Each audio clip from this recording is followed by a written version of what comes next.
If you are new here, my name is Kendra Middleton. I'm joined by Haley DeMello and our producer, Tyler.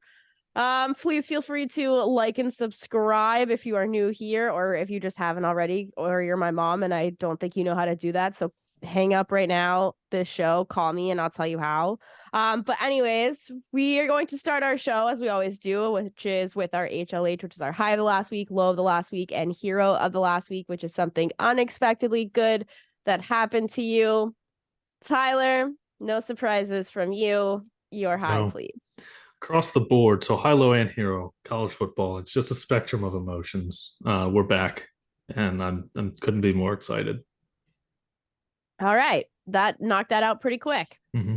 I didn't really put any notes from the games last night in. Do you have any thoughts from yesterday? Any Um, takeaways? biggest takeaway I think was Utah is better than I thought they were. Question mark? Okay. They might be. Me Either too. that or Yeah. Florida's like even worse than I thought they were. I think it's But I both. think it's kind of a mix between the two. I was worried for Utah because they didn't have Rising last night, but their backups were very serviceable. I thought they were pretty impressive. It's going to be interesting to see what they got going on when he's back. But Florida's bad. Graham Mertz is bad. The play calling is what stood out as the worst to me, though. That the offensive play calling was just god awful. It was They one of those also games where I was on the phone with Tyler and was not watching the game, but very much had a sense on how it was going down based on his verbal and audible reactions Yeah. to Florida. I will say Yeah. one credit to Florida, their defense, I think, looked improved from last Yeah. year. Yeah. I just can't believe like the coaching carousel that they've gone through over the last couple of seasons to just inevitably wind up here. I obviously want to cheer for ETN just because I love Travis so much, so that I cheer for their run game just for him. I hate Florida just because I grew up a Gator. If you're new here, I have daddy issues. I went to the right, orange and blue in the SEC, blah blah blah, the end. I feel like I said this on Twitter last night, and Tyler, I know you responded, but I feel like Graham Mertz was at Wisconsin since Vietnam, and now he's at Florida, and I'm like, how is this kid only 22? How does he still have eligibility? I feel like we were a freshman at the same time, which like honestly we might have been like close to it. I don't fucking know. I think he was a COVID class. I think he was a I don't freshman in Was 2020. he I think so. 4 years ago? No, there's no Here, shot. I think he might have been. I Dude, think He might have been a overall, redshirt so. I think freshman. just That might have been that his second period year, of but the first year time, he was active. I don't know. I feel like that period of time just is such a blur that we don't remember it as years, Yeah. like you just Let's see. feels I like could it look could it Yeah. up. have been forever. I thought it Graham was so ballsy that Utah came out first play, goes for a 70-yard chuck, touchdown. Money Dude, Parks is a fire name, especially for an great. So sick. that's an athlete name. That's an athlete Oh, for motherfucking sure. name. I'm gonna circle back to him whenever he's eligible for the draft. I think that Utah might outperform people's expectations. Like I know that they're ranked and whatnot, but I thought that, I'm an SEC truther though. You know, Yeah, the Pac-12, I think, and it's sad to say because it's the last year they're existing. yeah. They, at least on the offensive side, they've got a good like few teams. So they've got like five teams that could legitimately win the Pac-12 this year. Yeah, I don't disagree. I also had in our notes that the ACC gained Stanford, Cal, and SMU, which is I hate this for Wild. student athletes so much. Haley, you work in like college athletics. How do you feel about it? Yeah, I mean, conference realignment is very, I guess I have a different take on it, especially coming from New England. And Tyler and I have discussed it at length because I find it so fascinating and it is really impactful to so many aspects of a department, whether it be, like sponsorship or, rules and standards and all that good stuff. And coming from New England, we deal with a lot of like those smaller conferences. So like the CAA has moved around, and obviously we're seeing the same in other Big 12, Big 10 situations. I don't know. It makes me nervous. And the thing that sucks is like I'm a big Pac-12 After Dark advocate. Like, I love the Pac-12 After Dark, and it makes me sad that like this is our last year of that. And I just always kind of root for the little guys. And again, maybe that's just because I've always worked in smaller conferences, the America East. Like those small little conferences have a special place in my heart. So I don't know. It sucks to see all the movement, and it's definitely going to change all aspects of conference realignment. It's nuts. And it's going to impact it, like football, whatever. That's not really going to affect them. It affects the other sports. Exactly. Yeah. We're going to see probably in a few years, you're going to see some schools have to cut programs because there's just not enough money to have them travel from across the country. Well, like even Rutgers if you look probably at, going to have to drop like soccer or something. I don't know. If you look at Kendra and I's alma mater, UNH, they compete in 4 different conferences amongst their sports right now. Like amongst their sports right now. The CAA, America East, Eastern Atlantic Gymnastics League, and I'm missing one, but they're Hockey East. So like there's 4 different the most obvious one, right? Duh. Like it's just nuts. And that's the thing. Like I think we're gonna start seeing these separate divisions even for certain sports, like gymnastics. That wouldn't shock me if more places started adopting that, go more, which it could very well happen. The football could leave the NCAA. Makes everything so much more complicated. My thought process is like, I feel bad for the students particularly, and especially like people who are going into intense careers. And I realize that this is an extreme example, but this affects such a broader aspect of this. This is just an example that I'm giving. I think of the traditional kid that you think about that goes to Stanford and it is a student athlete, right? Like they might want to be a lawyer, they might want to be a doctor, they might want to go into some crazy science or biology or like whatever the fuck, right?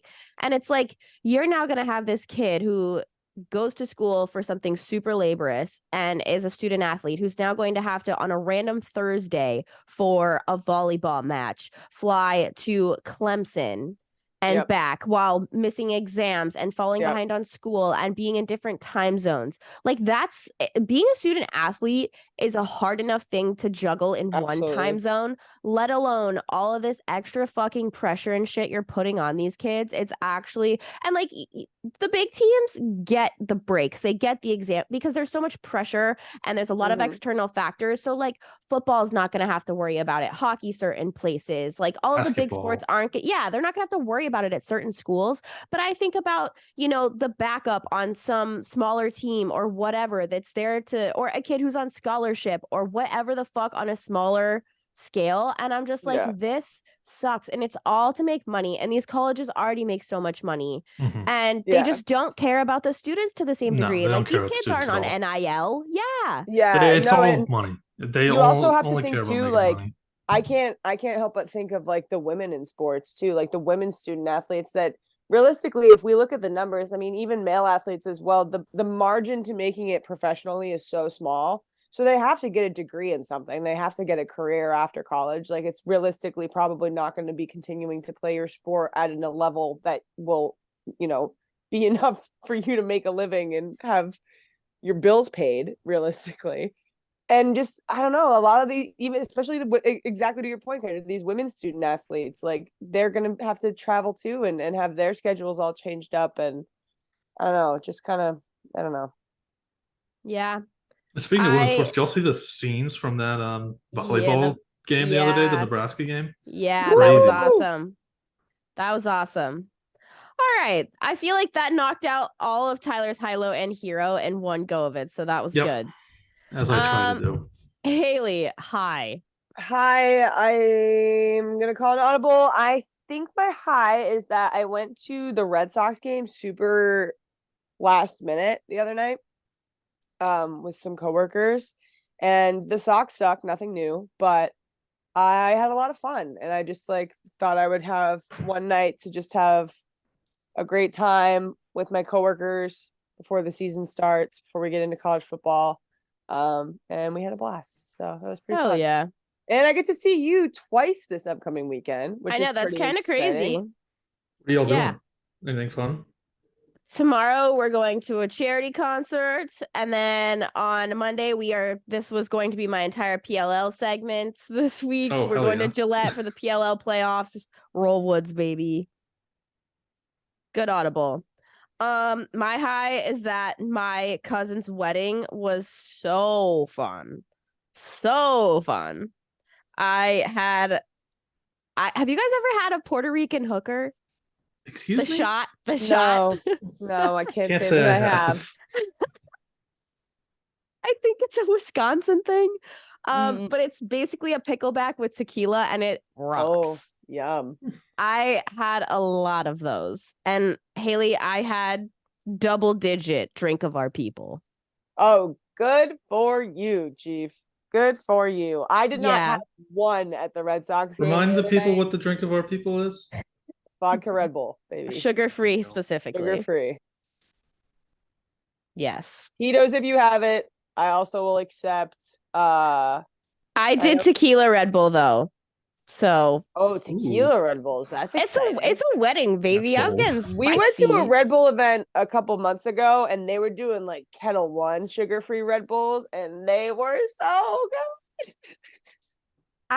If you know me IRL, I am like the healthiest eater I know. Like I have That's a fair brag, honestly. a thing of green juice right here. I'm drinking a prebiotic soda. I'll go into my low. I got COVID, okay? I was at a wedding with 350 fucking people. It's fine. It's whatever. It's embarrassing. Fine. My hero though is that I'm not saying I am not a doctor. I'm not a fucking doctor, okay? I'm putting that out there. But 24 hours, I felt like a new person. Green juice, probiotics, and I took a lysine with like zinc and vitamin C and shit. And what's this oil of oregano thing? Oil of oregano also. Yeah, it's like a natural antibiotic. It's literally what it sounds like. It is oregano oil. And you cannot take a lot of it, like 4 drops, swish it around in water, dilute it. It will hurt if you don't, and don't take too much of it because it'll fuck up your stomach. Do your research. I'm not a doctor, dude, but I'm just saying. And I covered myself in ice when I slept, and 24 hours. It doesn't sound like it right now because that's part of. No, you do sound much better than you did though. That's part of the journey, but I don't know. Fuck around and find out, I guess. Whatever. All right, Haley, what is your low and hero? And then I will go to my other low. My low, and Tyler, I don't care what the fuck you say. I know there are some things going on with the moon right now. There's a lot of planets in retrograde. If you know the tea. He's blue. I'm just that's not how that works. No, it's not. What? But I was just gonna ignore it. I was gonna ignore it and just a blue moon is when there's 2 full moons in 1 month, Tyler. It's not because the moon is blue. Wow. That explains why I looked at the moon and was disappointed that it was not blue the other night. Like they lied to me. You were bamboozled. I was bamboozled. Why do you think it's because people are always like once in a blue moon? Because I thought the moon was just blue. Like there's like eclipses. I thought it was nailed the same. it. I don't know. Yes. Honestly, the logic is pretty flawless. If they're gonna say it's a blue moon, I expect the color to Tyler's change. like, that better be a beer. Yeah. All right. Anyways, continue. Anyway, I've just been in like yesterday and today. I'm in like a slump, dude. Not to be that bitch. It's because the full moon was in Pisces and you have Pisces heavy placements, my dear. Yeah, I know. I'm just kind of like you're supposed to be moody and hating everyone. I literally am just very not myself the last couple days, and it's fine. I forced myself to get out of bed and do the pod today, so I'm here. And how you feeling? We're thriving. I am okay. I'm excited to be with my best pals. Slay. My hero. This is breaking news. But so as everyone knows, I'm kind of the basketball girly on the show. And the FIBA World Cup is happening right now, which is like, okay, yeah, kind of like it's no FIFA World Cup, if you know what I'm saying. But it's an exciting opportunity. That was a dad joke. Sorry. It's a good opportunity for us to see some international basketball, which I always find interesting. It's so America-centric sometimes. And obviously we have the European League, which is great, but it's a good chance for everybody to go up against each other. from their home countries. And Brazil with the upset this morning against Canada. Dylan Brooks getting absolutely dunked on to close it out. A huge upset. And we've had some beef with Canada on the show in the last couple of weeks. Toronto is out in my book. So shout out Brazil. Well done. Makes things interesting, fun to watch. The US almost lose to like Montenegro this morning. Yeah, I mean, that would also be they like almost lost kind of the other iconic. day. That would be kind of iconic. I don't know. I kind of wish that happened. That would I root is for it Bobby chaos in these Portis on Team situations. USA right now?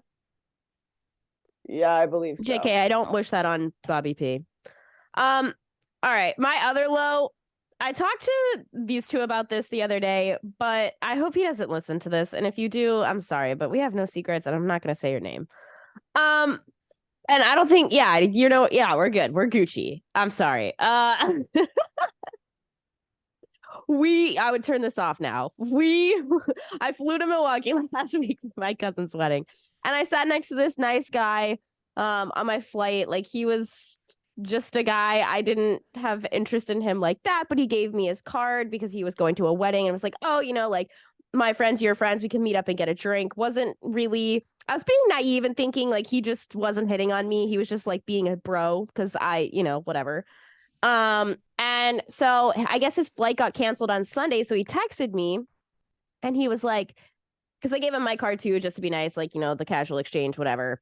And he was like, hey, my flight was canceled. Like, I'm going to go out and get a few beers. If you guys are still going out, let me know. And it was like me and one of my friends and my mom going out. And then one of me and Haley's friends and his girlfriend were supposed to meet up with us, but he wound up falling asleep or something. So there was supposed to be a bunch of us. And then this kid shows up and everything's fine. He got way too drunk and I went to like hug him bye and be like, nice to meet you, whatever, at like when my mom and I's Uber was there. And he like tried to kiss me and I had to like awkwardly like pull away from him because that was just like not the vibe and not what I was expecting. And it was really awkward and I hated it. And I went home and he was like, nice to meet you, whatever. And like just blew up my phone the entire night being like, you're so cute. I love you, blah, blah, blah. Like sending me pictures, like drunk texting me. And I was just like, this is my nightmare. Like, why am I so stupid? Like, why did I not think this man was into me on this flight? I'm so dumb. I just, that was and one of my friends said he looks exactly like David Spade, and he does. So that was my blow. Yeah, R.I.P. That's all I got. The end. That was beautiful. Very well summarized, buddy. Don't you think that, okay, you can talk shit about me for a second. That is a flaw of mine. I never know when someone's hitting on me. If it's like, if I'm actually getting rizzed up, I have no idea. Yeah, I would agree with that. Yeah, I think so too. Like no tea, no shade, but for sure. Yeah, I'm the worst about it. I'm just like, oh yeah, what a bro. Like, hell you yeah. You are also a grade A asshole magnet. If you've ever been out with Kendra and it's not her own, like it's not her fault, Nance has a similar issue. But assholes just magnetize. I can snip those guys out, though. It's the nice guys that hit on me that I'm like, oh, yeah, they're such a nice guy. Like, what a dude. And then the assholes, I'm like, fuck you, bitch. I don't like, what is my issue? So good. Yeah. So, it's, fuck it. Whatever. All right. Any other comments? I'm good, Chief. Okay. Before we get into our inevitable NFL mega show and just a mega football show, we're not talking about anything else. Football's back. Big football show. Big football show. I took all our PLL notes out. I'm going to be making a couple videos, so just if you want PLL stuff, go to my Instagram. By Sunday afternoon I'll have 2 videos there for you. That's all I'm going to say. We'll post them to YouTube too if you feel like it. And follow us for live game day updates since we will be there in person. So follow us on our we will. All that good stuff. Actually, we could pick winners. We'll do that for our PLL segment. We'll pick our game favorites quickly. I wanted to maybe throw in some clips from our draft last night here. So we're going to get into that and then we'll kind of recap it in a second. So yeah, we're gonna hop into any funny clips from our draft here. Oh yeah. Wow, that was fast. My heart's beating out of my chest. Yes, Willie, with the Modelo. Is that a 40? It is fucking Thursday. Let's go. That love is it. a I love 40 it. ounce Modelo, and he's on mute. Listen, Damn. we got NFL draft with like Yo, fuck Turn yeah. up- Look at that thing. I love All it. right, well, Maraid's not here, Yeah, so Bright's not here. Yeah. Rookie of the year, Okay. probably. I'm the biggest Jets Hard Knocks guy ever. with the 40 ounce Modelo, Willie on auto Steve, draft. let's go, bro. MVP of the league. Fuck, Haley. Wait, is it my turn again? Holy shit. Yeah, he's gonna be ready for week 1. We're Gucci. I think Steve will never respect my journalistic credibility ever again. Yes, Like a Willie. Roast his ass. Hey, Willie. Willie, you can't be on mute. I need to hear How the are you roasting me by saying that? because Steve, your entire life is a roast. I just Oh, don't God. think Steve will ever With a- respect Burn. as a prominent either football or soccer journalist. Will, you're up, bro, by the way. He's auto drafting. Nah, Why? I thought that was Danny. No, who's ayahuasca? No, I'm good. I'm auto. I don't Okay. know. Ready No, for I'm the good. I vibes. don't know if you are, Will. Because wouldn't it I'm say? vibes. I'm vibes. No, for the first round, it'll. Trust Oh, the okay. process. Yeah, it'll turn auto Trust the after process. this one. Yeah, I mean, I don't hate it. Haley, you're I am eating no. that fat blunt. Why are you not sharing that with anybody? I'm sorry, guys. Ready? Because her balls don't fit in her pants. Are you okay? Wait, Haley, Got that it? is a fat ass blunt. You got That it? is a huge blunt. Southie Adams. Willie. bro. They're my favorites. Highly recommend. Jason is locked the fuck in right now. Do you want it? Yeah. Hold on, I gotta pass the blunt to Nance. I don't know. Yes, Nancy's hitting the blunt. Mom's hitting the blunt. Yes. Who the fuck just took Mahomes? Nance, we are Let's causing go. we are causing chaos over here in the DeMello household. The DeMello household just taking quarterbacks. Yeah. In Bold the strategy. second round.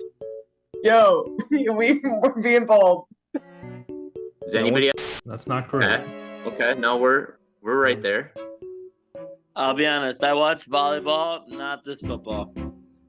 You have Probably any more locks, exciting Will? than And this do you have any game. volleyball locks? Yeah, Willie, hit us with the volleyball bets. Yeah, T. No. I'm an Auburn guy, so I'm a UMass Auburn type of guy. Hugh Oh, fuck, our Freeze, They schools play each other this Well- weekend.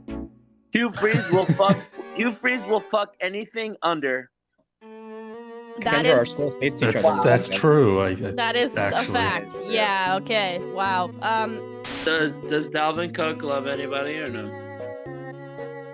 Does he what?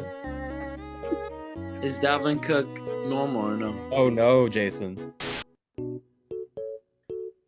Juju. Yeah, that was the Nance. Shout out Juju. Oh, No, shout out. No.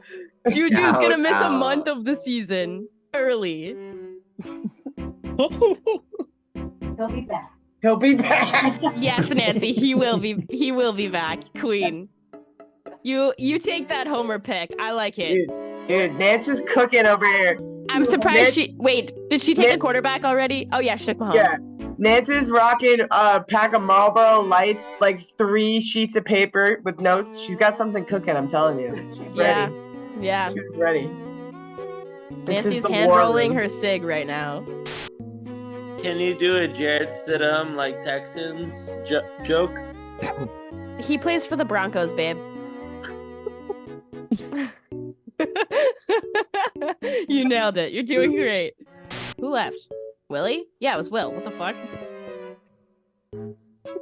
Modelo's too much for him. So, Kendra, how did you pick Positivity is Dallas radiating, Goddard over right? Evan Ingram? Because I told you I take one Jaguar, if any, because I don't want to fucking hate my life. Oh And this year, I needed Calvin because I've talked so much shit on the internet. Yeah, that was honestly so bold. I was not expecting a Jags pick from you at all. I usually don't draft a Jag, but I've talked so much fucking bullshit that I had to take Calvin. Where the fuck did Willie go? Oh yeah. Willie Good thing really he's came. autographed. He came in, was like, I'm drunk as fuck. I'm gonna cause some chaos and leave. Auto draft and leave. How's That his is the team chaos. looking? Probably like shit. Josh acquitted himself pretty well last year. Is he the ayahuasca dealer? What's his fucking team name? Yeah, that's him. Yeah. He got It's Justin honestly, Herbert. not bad. Dude, I had to make myself throw up in the Denver airport from a liquid edible trying to sleep on my flight, and it was brutal. Oh, same, Kendra. I 2 months ago, flight to Italy, I was fucking having a terrible time on the flight. I was in the bathroom for like probably 25 minutes, just trying not to die. I had to make Patrick will appreciate this. I had to make Hayden play the national anthem for me on repeat so I could throw up in the Denver airport. Been there with you. I mean, who hasn't had that happen? Yeah, Haley has also had to play me the national anthem, but in the Nashville airport. in multiple cities and locations. Actually. National anthem. That's hilarious. Dude, the national anthem makes me vomit. I don't know what it is. I swear to God. I laughed the first time she told me it, and I don't laugh That's anymore. so serious. That's so funny. That is That's actually good. so fucking good. That's Like, good. That's good to dude, know. Maraid put me on that. She said that like if you are like sick as fuck and need to throw up and you put on the national anthem, it'll make you throw up, and it sure as fuck does. Dude, I will never forget being somewhere in a hotel, laying in bed, listening to the national anthem in the bathroom, and just in between and you're like, national anthem. I'm about to do something I can't come back from. I'm just gonna let everybody know now. Picking Deshaun. I disavowed this person. You're about to. Sean No, Watson, don't do it, are Ryan. You No, motherfucker. No, please, Ryan, please don't do it. that. Pussy. I considered it. No, Come on. As a general Ryan? manager no, of my Ryan, fantasy don't team, do it. Don't it do must it. be done. Yes. No, I picked him in my other don't do league. it. I did it. No! Rip. Oh my god, I don't want to do it. I didn't want to do it. If he fell to me, what am I supposed to do? I need a quarterback. Tomato. Hold on. Friends, we need to pause. Tyler, Nancy wants you to know that Kirk Cousins is still on the board for you Yeah. to take. Tyler, Whenever you're ready. I'll walk into traffic. Tyler would rather not have a quarter. Tyler, would you rather start Anthony Richardson or Kirk Easily. Cousins? Without question. Or any hesitation.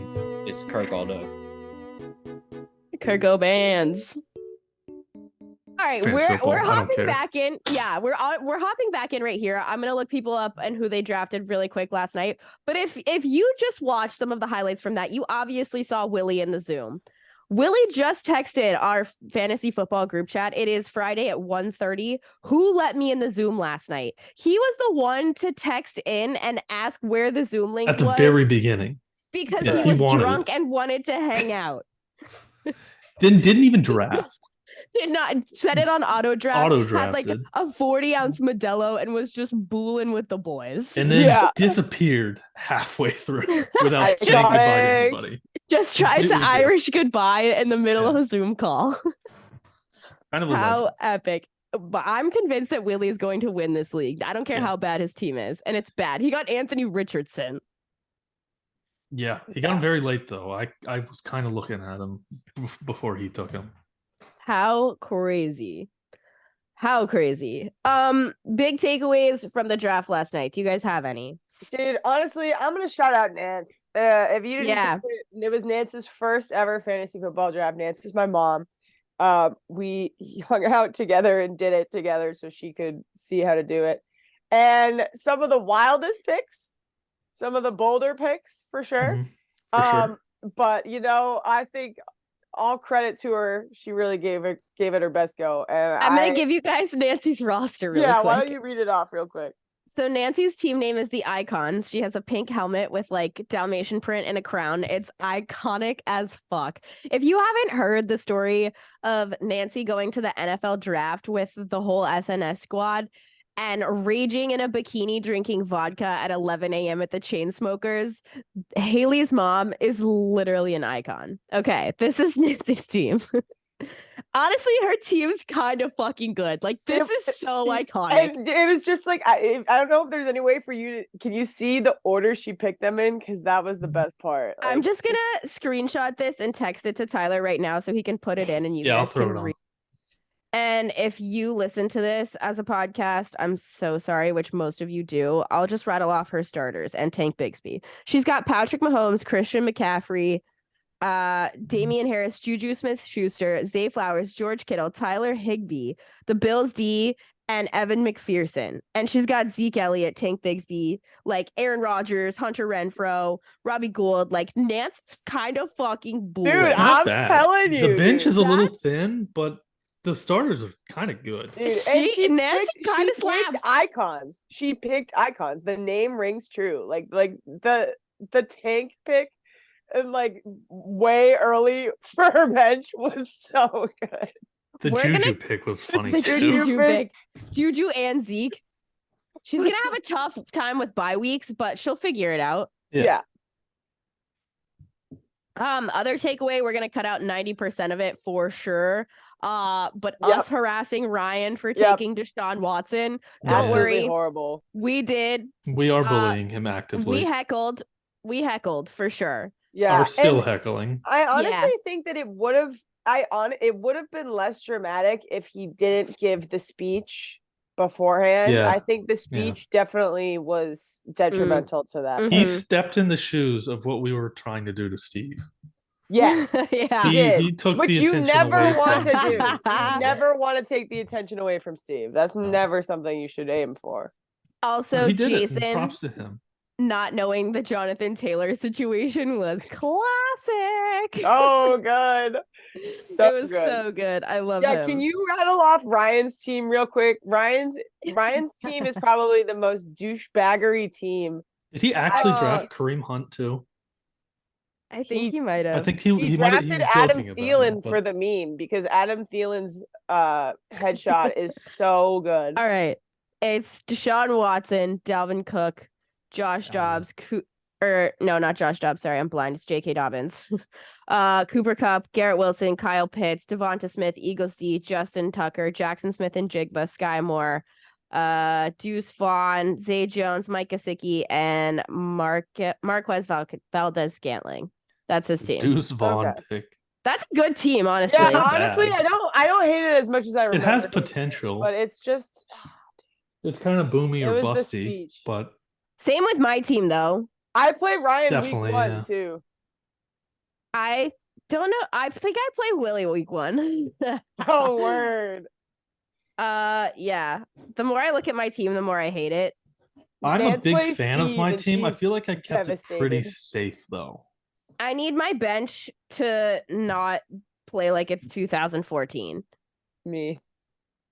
or 2, honestly. Fuck I it. think you need them to play like it's 2014. Yeah, I do.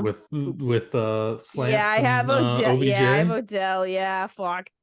Yeah, I'm projected to beat Willie by 3 points. I had a last minute change of heart last night and snuck Jamal into my RB2 spot over who did I move down?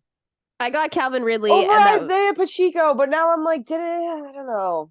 I like I Isaiah just- Pacheco. Isaiah Pacheco's great, yeah. I love Isaiah Pacheco. He also spells his last name like my childhood pediatrician, Dr. Pacheco. So I will incorrectly say his name. Please correct me. But I put Jamal in because they play Tennessee, and I was like, So we'll yeah, see. that's the squad. Any other draft notes? No, not really. I have the highest I hope projected Steve score of anybody loses. this week, or week 1. So Pop that's great. off. That means nothing, Chief. Yeah, but it's still good for the vibes. I for hope the Steve vibes. loses the league. That's my I hope takeaway. I hope Ryan and Steve both come in last. They tie. I for don't. last. I feel so bad rooting against Ryan because Me Ryan's a too, friend because of he the loves our show. Ryan's a friend of the show, but you know what, Ryan? I'm gonna have to echo Kendra on that because it was the speech for me, buddy. Yeah, no, it you was knew what good. you were doing and you did it Yeah. anyway. He Yeah. he went for the heel roll, and I he kind of wish accomplished that. it. Imagine if Willie auto drafted Deshaun. That Is would've there been any funny. way we can find out? I mean, I'm sure if you really wanted to, you can find out. But one of the biggest takeaways was that Ryan was like, "Well, I needed a QB." But if we could find the list or pull up a list of all the QBs that were available for him, It was so many people. Yeah, I Uh, think like Aaron Rodgers was still around at Aaron the Rodgers time. was still I there, and think, that's what I said to him. I was like, Aaron I think Rodgers Tua was still still there at the available. time. I took Tua Yeah, after him, I think. Tua was last. Um, Yeah. All right. Gonna kind of quickly recap the rest of the week in the NFL. Rosters were obviously due earlier this week. My big takeaways from the Jags were Nathan Rourke was not on the 53-man roster, and he did sign to the practice squad though, so at least like maybe nobody else was looking at him the same way, which is nice. Doug Peterson's son on the practice squad after all the memes was also kind of annoying. And my shock to some, not a shock to me, Snoop Connor also on the practice squad. There's just too much depth at that position these days, and guys who can do so many things. Do any of you have Jags thoughts? no, I'm not No, shocked Nathan didn't make the team. I have seen a couple misleading headlines like, "Oh, Doug Peterson cut his son," like blah blah blah. But like, if you really look into it, The only reason he had the opportunity was because he's Doug's son. yeah. So Let's keep Probably it get real. into coaching. Yeah. My big Patriots takeaways, along with pretty much everyone's, was I was shocked to see Bailey Zappi and Malik Cunningham both cut, but the signing of Matt Corral makes sense just because it means that Bill obviously liked him in the joint practices that they had against the Carolina Panthers earlier this year. He's also like kind of coming through the Bill coaching tree with the Lane Kiffin situation. Whatever. It's whatever. Like, I've said this all along. I'm not a Zappy truther or a Malik Cunningham truther. I'm just honest in the fact that the Patriots don't have a real number one option. That it's like if anybody's even slightly performing, it's just you've got to compare them to Mac Jones because Mac Jones is kind of underperforming. yeah, I agree 100%. I'm not a huge Mac Jones truther. I've said that on the show. I have yet to be impressed. I think this is his season to either impress or not, and time to go. And in that respect, I was kind of living for the Zappy Jones drama, like the idea of someone to put pressure on him to perform better, especially the way that Zappy played in the pocket and more aggressively physically. And I liked what we saw out of Malik Cunningham too. But again, with that signing of Matt Corral, I think it's just Bill being Bill in the offseason. And obviously, we're not really in the offseason anymore. But in this tricky time, he's got a master plan. And I don't know what it is, but I hope it doesn't bite us in the ass because I do not feel, and I feel less confident now than I did last week in the quarterback position for sure. I think you should for sure because it means that they don't like what they've already kind of scouted. But my question for you, I guess, is do you think that this means anything for Mac Jones, the Corral signing specifically?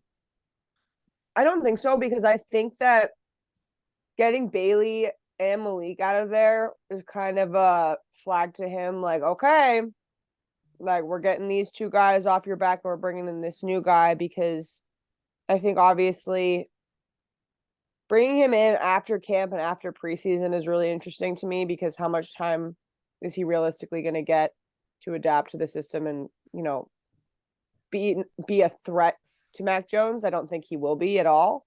So I think it's another example of them giving attaboy to Mac when I don't necessarily think that he's deserved it, but I don't think it's a move to make him nervous, if that makes sense. Yeah. I think the best thing that the Patriots did this week, though, was sign Jalen Reagor. I think that he's a little bit of a project, but I really like that on their part. Mm-hmm. For sure. Do you have any takeaways from the 53-man roster or anything? No, obviously the Bailey Zappi news was huge. I do have to say, though, I can't remember. Were we talking about this recently? Or I heard somewhere where they were like, it's so interesting how much time Bailey was getting in those preseason games. And somebody said to me, they're going to cut him. And that's why they're playing him so much. So You whoever think said that that's- to me. Yeah. You think that they were just trying to get somebody to like offer them something for him? Yeah, that's a hot take. I like that. And I feel bad taking that from whoever said it because I honestly can't remember. But someone did say to me, they were like, it's just too sus that he was in there all that time just for them to cut him. Yeah, because I do remember that I was shocked that he played 3/4 of that one preseason game. Yeah. Yeah. Yeah, I think that the most shocking thing to me of all was Arizona. Obviously, like Kyler's on their pup list, but they cut Colt McCoy after signing Josh Dobbs. That was originally supposed to be the DTR trade, but he wound up staying there because I don't remember what happened. But they sent Josh Dobbs instead. I think that that's kind of like a crazy switcheroo, but I don't hate it, especially because Josh Dobbs and Kyler Murray play a more similar game, not a similar game, but a more similar game to Colt McCoy that I guess you can get away with it. But I did expect the Patriots to sign Colt McCoy. I'm not going to lie to you.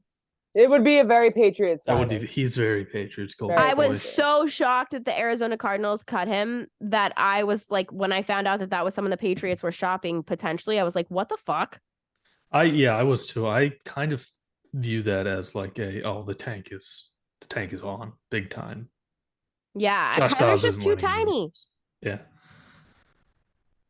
The other shock for me was that Jonathan Taylor is on the Colts pup list, especially because their backup, I can't remember his name, is injured. And like so what are you doing? You're just gonna play a third string running back for the first 4 weeks of the season? Mm-hmm. I think their tank job is on. Because if you're not starting Gardner Minshew and you're letting Jonathan Taylor sit on your pup list, like, come on. Well, they're not letting Jonathan Taylor. So Jonathan Taylor, in my opinion, is refusing to play. That's not a Colts thing. That's Jonathan Taylor. Oh, no, I know. And he should be. He's holding out. I get it. He's holding out. Yeah, and he should. He can. Yeah. He should. I don't blame him for that at all. No, me neither. But it's just like they're not signing him, so they're letting him sit there. Yeah, yeah. And it's a disaster of a situation. Yeah. And they're going to be awful this year.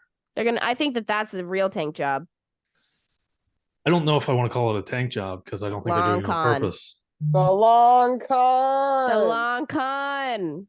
That is my before the season starts final answer, long con. Because do you guys think that they believe in Anthony Richardson?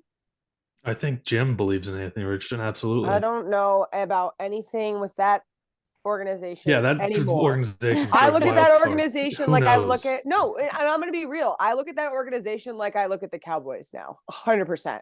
I think they're much more obscure than the Cowboys. Cowboys are easier to read, I think, than the Colts. No, but in the sense of like how they're running that organization now, I see that that's a little bit more like Jerry Jones aligned in the way that guy is calling the way that Jim is calling the shots over there.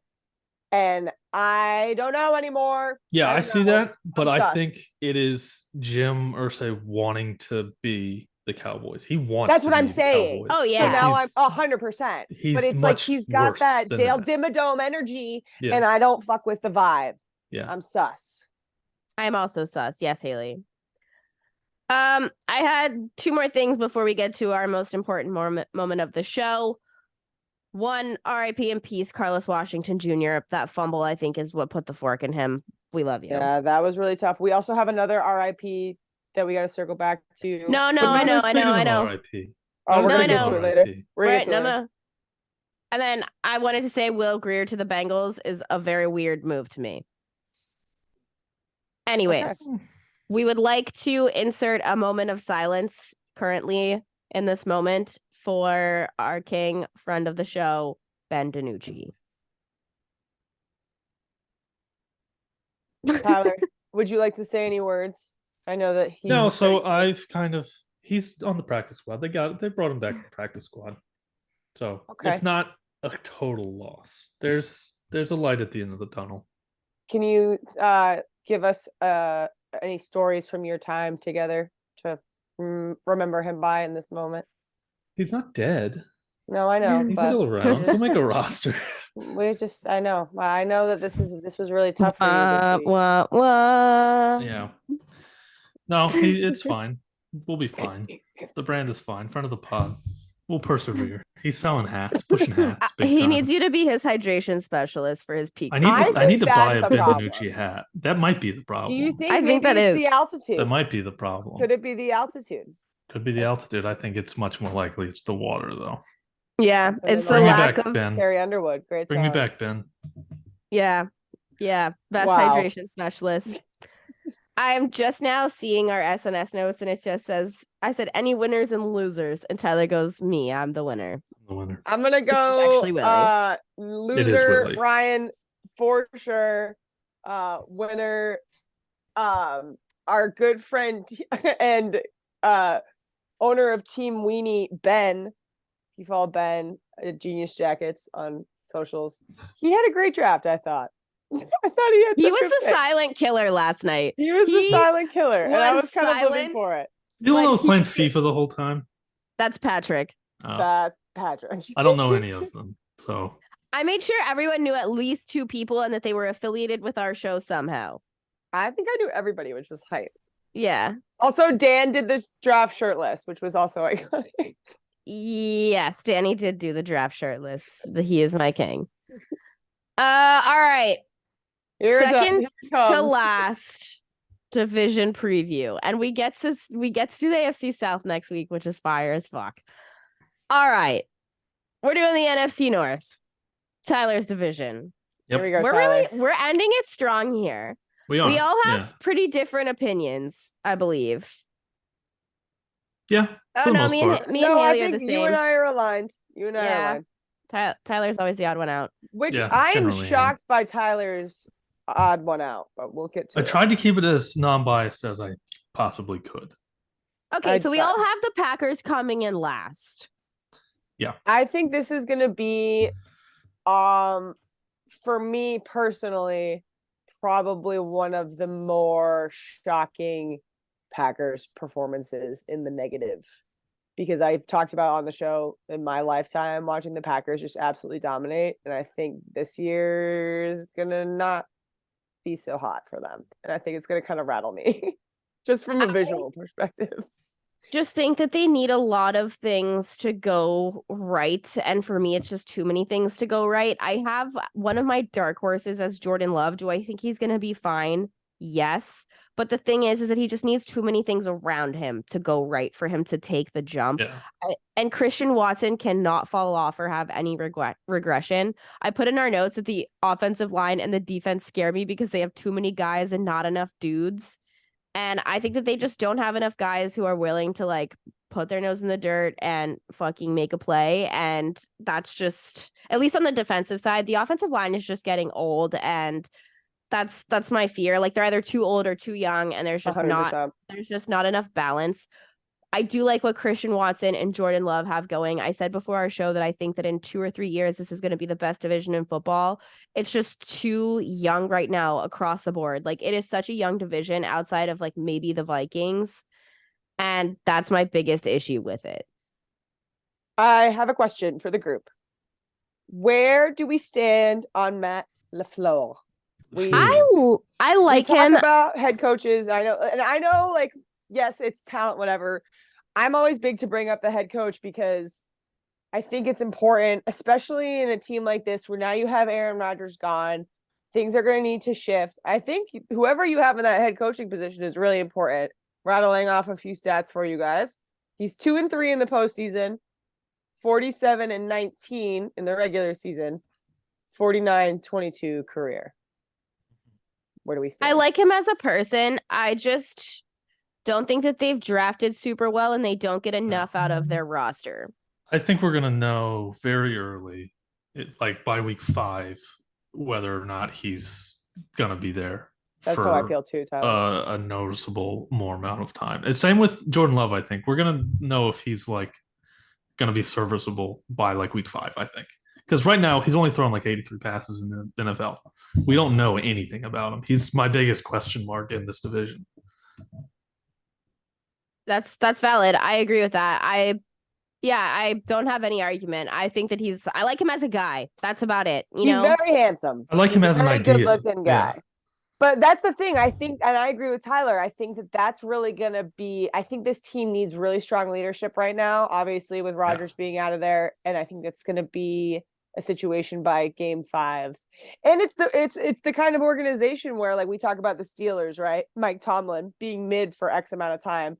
The minute they start losing and they're last in that division, he's out of there. And I think the Green Bay Packers are 100% going to be on board with needing a winning coach in there. So we'll see how it goes. But I hope the best for him, because I also agree. I think he's a nice guy. But definitely I think that the organization's going to look a little different next year. I think there's easily a path for the Packers to be among the worst teams in the league this year, but there's also they could easily also be a very mid-major team. Yeah, like around Vegas have 7 the Packers, wins, 6 Mr. wins. Tyler. Huh? Where does Vegas have the Packers? Mm-hmm. They got 7.5 on them, and I kind of think it's gonna be around there. I think closer to 6 games, but yeah, I think I like the under 2. I'm just at the under. All right, Haley and I have the Bears and Vikings swapped with you. Why are you higher on the Vikings than the Bears? I think there's less questions with the Vikings than there are with the Bears. That's valid. Totally. That's fair. That's fair. 100%. Which is really the only reason. I think the Bears' success is fully on the back of Fields, and if he lives up to his potential this year, they could win the division. They could be that good, but I'm not necessarily a huge believer. I don't love the moves they made in the offseason. Tremaine Edmonds came in. They brought in a bunch of not premier positions. They spent a lot of money on those positions, and I don't love that. Darnell Wright in the draft, fine. That's good for Fields, but I don't know. I just don't love what they did. They're another team. They're also at 7.5 win total. I kind of also have them hovering around that mark. I like the over there. Yeah, go ahead, Kendra. You give me your thoughts. I was gonna say, if Justin Fields can stay healthy, that's the biggest thing for me, just because the drop off there is fucking insane. But he does have to make that jump. I agree with you. But I like Khalil Herbert. I like DJ Moore. I like the thought of Chase Claypool. Darnell Mooney, fine. I also like Braxton Jones. I like that they picked up Yannick Ngakoue too. Like, I think that was a good addition to them to maybe put them on that 8-game mark. Not that he's like a huge difference maker, but you don't need a ton of pass rush in this division either. You know what I mean? Like, if you could at least like fuck with Kirk a little bit, like, you're gonna win some games. I think that they do need a lot to go right, but I think with the young talent and the expectations that these younger guys are gonna make the jump, I think that that's where I'm kind of hanging my hat, that I expect regression from the Vikings, but if this goes right enough, it could go right enough. Yeah, it's also a relatively difficult schedule. I think the other ones in the division are a little bit tougher, but there's like, they got the Chiefs, they got the Chargers, the Saints, if you like them. I don't know. I just am not as high on them as I just think there's too many questions around them that I'm not comfortable saying they're gonna go over. I'm not comfortable saying any of these teams are gonna go over, for that matter, but I do think we all have the Lions winning the division. My biggest thought, I love this team. I love Dan Campbell, but I'm worried about the suspensions, and I'm worried about the expectations on them, because they've gone from a no expectation organization to kind of people love them. Yeah, people are really heavy. They're really on them hyped up right now, and I for think not that's a lot gonna of be success. That's gonna for be a 9-8 why season last year. that's gonna be why we don't the expect. It's kind of like how I'm looking at Colorado this year. The expectations that Deion's bringing in are way too high from the meeting year one, and that's kind of how I feel with Detroit. They're being so hyped up right now. I think a 10-win season would be great for. I would be thrilled with a 10-win season for Detroit. Oh my god, that's such an it would be the first time they did that since 2014. But I think that's a great goal, though, and I don't that's think I don't think it's incredibly unrealistic. My biggest concern with them, they're very thin at a lot of positions, especially playmakers on offense. They're very thin, especially without J-Mo to start the season. Do you have Sam Laporta expectations? Or David Montgomery expectations? I've heard Sam Laporta has been doing well at camp. but that's about. I don't really have crazy expectations for him. Okay. Like Valid. he's not going to be like a top tight end in the league. Like I'm much higher on like Dalton Kincaid in Buffalo than I am Yeah. here in this Okay. situation. Fair. I do have high expectations for Jamar Gibbs though. I think he's going to be. I think he could firmly be. He's my sleeper or dark horse in this division. I think there's a really good chance he is in the conversation for Rookie of the Year if everything goes according to plan. My big question that I put in my notes for the Lions is that I don't know how confident I am that Jared Goff can repeat what he did last season. Yeah, as am I. And this team's going to have to run through their defense. Like, they're going to have to play like the And their college... defense, I do think, improved. Yeah, they did. Oh my offseason, God, yeah. But that's what I'm saying is they're going to have to rely a lot on the defense. Yeah, because I think the offense is going to regress. Me Let me- too. Maybe just not read out substantially, but their- they're going to regress, I think. Let me read out their PFF rankings. This is fascinating to me. For 2022, they were overall ranked 15th. Their offense was ranked 8th. Their defense was ranked 29th, which has got to be one of the bigger spreads. Secondary was very bad last year. Special teams ranked 1st. So Let's go. I just think, there's a lot of opportunity and there's a lot of room for things to not improve. Yeah. Where do you stand on the defense, Tyler? You think it's improved? I love the defense. I love what they've Yeah. done. I do think, think so too. the secondary in particular, the moves they made there, Emmanuel Mosley's coming off an ACL, so we might not really see as much of him. It wouldn't shock me if that secondary needs a year to mesh, Adjust. It is they're great all that you have very Dan Campbell fresh, though, but- as like he's such an awesome defensive mind. I think that if he gets a couple guys in there that can really impress him. I just Chauncey hope they Gardner-Johnson. don't Lions it. Like that's the thing. I've always Yeah. said this. I say this about the Cowboys all the time. I think this is the first year in probably a long time where the momentum is greatly moving behind the Detroit Lions, and I Yeah. just don't want them to blow it. I don't want the train to derail, but Correct. it's very possible because It's there's a the lot Lions. that could go wrong. I do think Chauncey Gardner-Johnson, my favorite free agent move of the offseason, and Brian Branch, drafting him in the I second do round after like falling to Brian him. Branch. That was great, and he's apparently been great in camp and preseason Yeah, too. I So, loved y'all's draft. I remember we talked about it at length when it happened, but I did love. They were one of the draft winners for me. Yeah, first round was very questionable. Yeah, just but because after those are that, not they premier crushed positions. But yeah, I still think those two could be really good. But it. Any division winners or playoff makers other than the Lions? I have Vikings because I actually think the Vikings might win. I'm not going to say it for the record, but I think the Vikings might win this division. Having them regress 4 to 5 games, I just think they're they cursed. lost a lot of people, but I feel like they have the least amount of questions. I think they're cursed. That's though. interesting to me, Tyler, because you're a big advocate of. I mean, maybe you want. I don't want to speak for you. Where do you speak? I feel like the Vikings are very reliant on the performance of their rookies. I think if their rookies can't get out there and perform to the level that you're expecting them to, Yeah, I maybe don't that's think why I like him because I really like Jordan Addison. I think that wide receiver room you have to by get the end rid of of the your season could CFB be. ties, Tyler. You got to think objectively. I think here. he could be a really good NFL wide receiver though. I know. I do like Jordan Addison. I have him on my other fantasy team. He's probably one of my favorite rookies going into the season. But I also really like the Bears wide receiver room. I think there's some good guys in there too. And I don't know necessarily. I hate to go back to defense, but Nance always says offense buys tickets, defense wins games. I think that. I mean, looking at the defense rankings, the Vikings and the Bears are pretty much as bad as you can get. I think they're pretty interchangeable in terms of. Yeah, their defense. They're So going it's to have to almost rely like on the whatever offense. team defense is worse is going to be third. If And then Kirk whatever Cousins one can is better play is well second and gets a with- wild card spot. With Justin Jefferson, I think that he's one of the best offensive players in the league. I agree. I think low key, Minnesota's offensive line is the best in the country, and I think that's where they're going to have a lot of their success.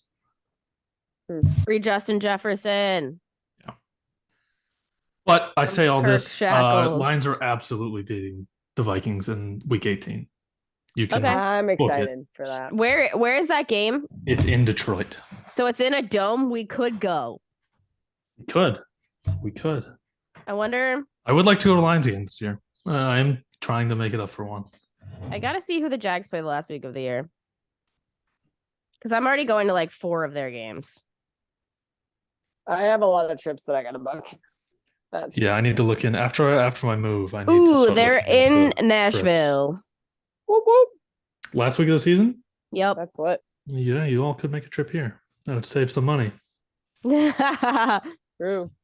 Yeah. All right.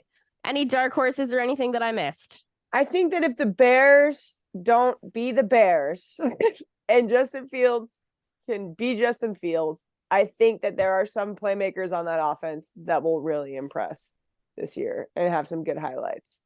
So I'm going to say the Bears are my dark horse overall. But that, again, is a very optimistic perspective. Yeah. All right. That's all our NFL stuff for the week, I think. Everybody Whoop, good? whoop. Yeah, I think so.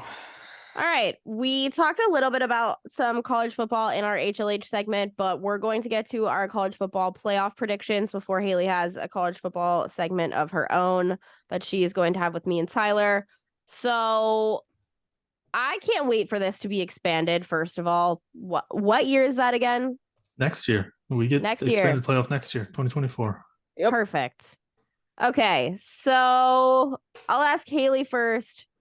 Who are your 4 teams that you have going to the college football playoff if you were to predict it right meow?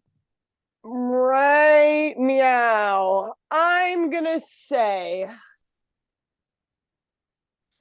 Wow, this is We actually. did mention it briefly last week. My answer has changed. I don't know if your answers have changed. My answer has little. changed. I've had some time to think, and I've changed as well. And I'm going to 100% call an audible right now. I didn't realize you didn't have stuff typed in. No, it's all right. I'm going to go because it's funny. I thought y'all were just talking about your faves here. This is great. Oh, we okay. can. No. This Well, is I will great. do no, that this is afterwards, perfect. but yeah. No, this is perfect. This is perfect. There's an I like H that I'm next going to to call it, it so I out. was I know. like, I saw okay. that. I saw it. You guys, these two are just like our college football experts. So their notes for this section is like, shh, and then a little H, and Well, then those are all Kendra's docs too. My notes are on a different separate doc. I know. All right, my 4 audible. I'm gonna go UGA, Michigan. I'm gonna go Texas, and I'm gonna go. Let's go OSU for Will. Ohio Okay. State. Why not? Very chalky, but I like it. Let's do it Okay. for Very Will. possible. All right. I've also Ty- been a big USC advocate, but I don't think they're gonna make it all the way there. Do you have any I have thoughts comments on USC. on your selections, Haley? Yeah, I have to say, and then maybe it's because if you're a fan of the show, Tyler, I'm not going to say you can share what show you work for, but Tyler's boss is a Josh. big, Shout out big, Josh Pate. huge Georgia guy. So I've been watching a lot of Tyler's show and a lot of the things that he's been talking about. And I feel really confident in them. I know obviously that's super obvious coming off of last year. And honestly, the last decade, I would argue. But I really like the Bulldogs. I'm a big UGA advocate as well. Which Tyler will tell you that I hilariously just realized is just UGA. Yeah. His name is the abbreviation of I got a school. degree in college, guys. So it's fine. You're doing But yeah, great, I sweetie. really like Georgia. Michigan. Honestly, I think I really just picked who my friends are affiliated with. Tyler's affiliated with Michigan. Kendra's really rocking with Texas this year. And my coworker Will is OSU. So there we go. Just Slay. want to appease all my friends. You know what? There you go. I actually was hoping that I could have the opportunity to go on a rant about this week. Haley, I applaud you for participating and trying on the fly. It is okay to be a casual fan about something, and like you don't have to fucking love everything about sports as a woman in sports. Like I fucking hate golf. I don't get into golf. It's fucking fine. If you ask me You to just pick took something, a shot at me. I probably no, I'm like so serious. And it's like I feel like this is 99.9% of the reason that girls can't be casual fans in sports is because guys will be like, oh, well, you like this sport, but you can't talk about college football. Yeah, it's okay to be a fucking casual fan of shit. Haley grew up in New England. College football is not a thing here. Not so if you have an even issue, in Not my at all. wheelhouse. This But is you know not what? the I show love for how you. passionate these two are about it. And I learned Exactly. so much about it from these guys. And like that's the thing. You can still enjoy it. And I don't claim to be a college football expert at all. So, never take or an expert in any sport for that matter. And because but you're not an expert, is probably the reason why your prediction is gonna work out better than the two of us. Exactly. And it's like, if you're Kendra. listening to That this, was really sweet.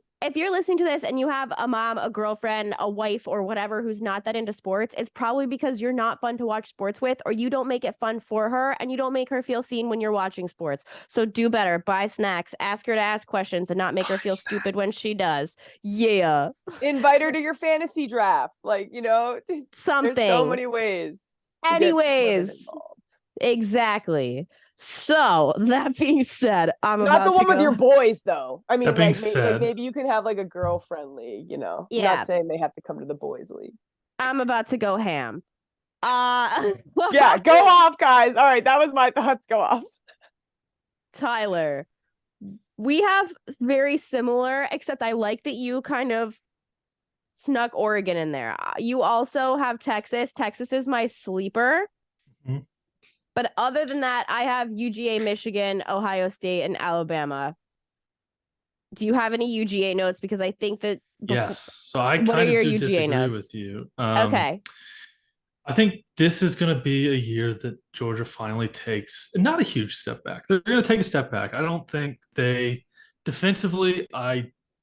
We've seen the last couple of drafts. Half of their defense is playing in Philadelphia this year. I think they will not be. They're still going to be really good. Probably a top 25 defense. Probably top 15. But I don't think they're going to be this force that they have been the last couple of years. Quarterback situation. Carson Beck could shock the world and be one of the best people in college football. I have a Heisman bet on him.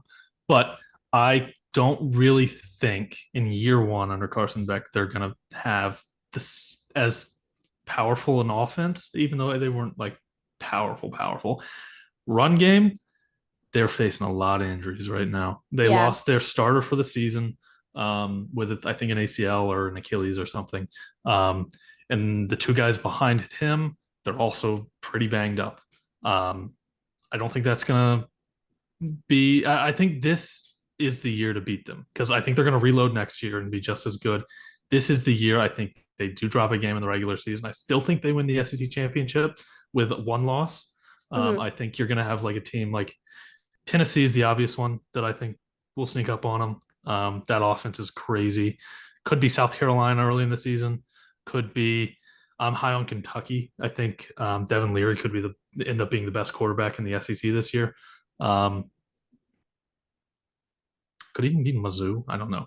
Ole Miss. Somebody. I think they dropped to somebody in the regular season and then beat whoever in the SEC championship and still make the playoffs. But this is a vulnerable Georgia, as vulnerable as we've seen them the last 3 years. Anyway. See, while I agree with you in a college football playoff scenario, I don't agree with you in a regular season scenario just because their strength of schedule is so absurd.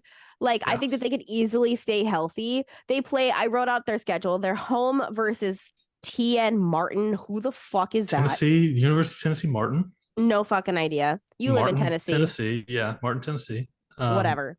Who? Ball State, South Carolina, UAB. They play home versus Ball State, home versus South Carolina, home versus UAB, and that's just to open. This is not entirely their fault either, by the way. They're out of conference schedule because the SEC took away their game. They were supposed to play Oklahoma this season, but since Oklahoma was joining the SEC, they took that game away. So they had to, on the fly, add Ball State. Their only test this year, there is a home game against Ole Miss.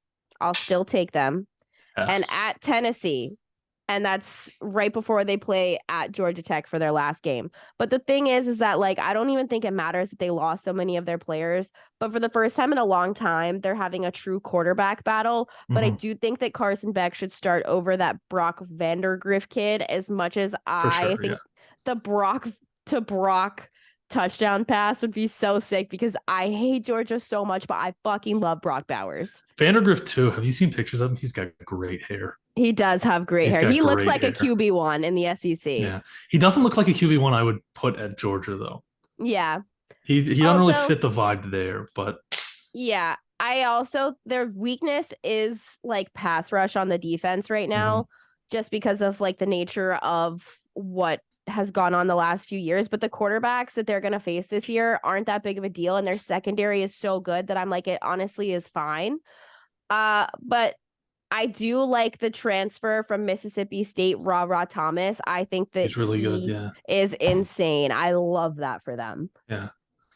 They also got another transfer from somewhere. I know it's a wide receiver. Yeah, they got kid from Kent State. Was he from Kent State? Yeah, that might be who I'm thinking of. But I think you're over. I think Auburn could be an upset spot. I think Auburn's gonna suck. I like the under on Auburn. Hugh Freeze, as shitty of a guy he is, he's kind of an offensive guru. I don't believe in anything. I don't think they're gonna have a great season, but I think I think Alabama, Georgia. I think they win one of those games. I am manifesting Auburn sucking so that they fire him immediately. I don't think you're gonna get that lucky. I will take a year of sucking to get rid of Hugh Freeze. I will. I don't know. I did it with the Jags. I can do it with Auburn, baby. I don't know. I manifested that Urban Meyer shit. That's all I'm saying. Fair. That is fair. You did do that. So we also both have Michigan. I have a lot of thoughts, but you're the Michigan boy, so I'll let you go first. Yeah, so this is, of the teams in the top 4 playoff odds, they definitely have the fewest questions or unanswered questions, I guess. Like they have a commodity at quarterback. They've got one of the best running back rooms in the country. Their offensive line is almost elite, if not elite. Defensively, they've improved from last year. My biggest concern with them, the race for the Big Ten East, it's wide open, or not wide open, but it's a 3-headed monster at the top. Yeah, it's crazy. Penn State, Ohio State, they might low key kind of cannibalize themselves. I think that they have better odds of going undefeated than Ohio State, just because Ohio State's strength of schedule is so much more difficult. But I have both of them making the playoffs. I like JJ McCarthy. I will say this next quarterback class is going to be fucking crazy. You think JJ has potential at the next level? No, but I don't think so either. I don't think he looks like an NFL quarterback. But I think he's going to get drafted just because they're obviously going to go on a run here. Yeah. Absolutely.